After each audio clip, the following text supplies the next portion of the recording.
نحمده ونصلي على رسوله الكريم اما بعد فاعوذ بالله من الشيطان الرجيم بسم الله الرحمن الرحيم وقرن في بيوتكن تبرجن تبرج الجاهلية الأولى صدق الله العلي العظيم وصدق رسوله النبي الكريم۔ ذکر خیر الانام کر لینا، ذکر خیر الانام کر لینا، حشر کا انتظام کر لینا۔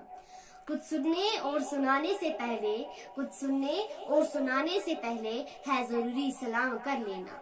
موضوع سامعین، میرے پیارے بھائیوں اور میری بہنوں، السلام علیکم ورحمۃ اللہ وبرکاتہ۔ آج جس موضوع پر مجھے لب کشائی کرنے کا موقع ملا ہے وہ ہے حقوق العباد۔ میرا اللہ، میرا مولا کتنا رحیم ہے، وہ جس کو چاہے اس کو معاف کر دے۔ یقیناً وہ اتنا رحیم ہے کہ وہ اپنے حقوق معاف کرنے پر قدرت رکھتا ہے۔ سبحان اللہ۔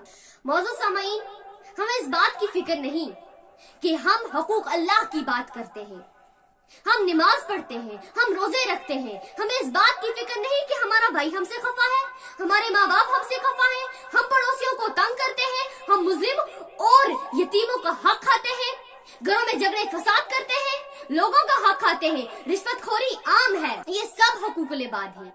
اللہ تعالیٰ کا فرمان ہے، دنیا کا سب سے بہترین صدقہ اولاد کی تربیت ہے۔ میرے نبی صلی اللہ علیہ وسلم نے ہر ایک چیز کے حقوق بتائے۔ والدین کے کیا حقوق ہیں، بیوی کے کیا حقوق ہیں، خاوند کے کیا حقوق ہیں، پڑوسیوں کے کیا حقوق ہیں، نبی صلی اللہ علیہ وسلم نے ہر ایک چیز بتائی۔ نبی صلی اللہ علیہ وسلم نے فرمایا، کاش میری ماں ہوتی تو میں کیا کرتا، میں عشاء کی نماز کے مصلے پر ہوتا اور سورہ فاتحہ پڑھ رہا ہوتا اور ادھر سے میری ماں کی آواز آتی محمد، اور میں نماز توڑ کے کہتا لبیک اما جان لبیک۔ سبحان اللہ۔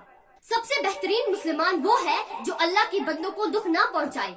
غریبوں کی فرض کرنا، غریبوں کی دیکھ بھال کرنا، غریبوں کا ہمارا فرض ہے۔ آپ کا زیادہ وقت نہ لیتے ہوئے اب میں آخر پر یہ دعا کرتی ہوں کہ اللہ پاک ہم سب کو ان باتوں پر عمل کرنے کی توفیق عطا فرمائے۔ آمین۔ وما علینا الا البلاغ المبین۔ صدق اللہ العلی العظیم۔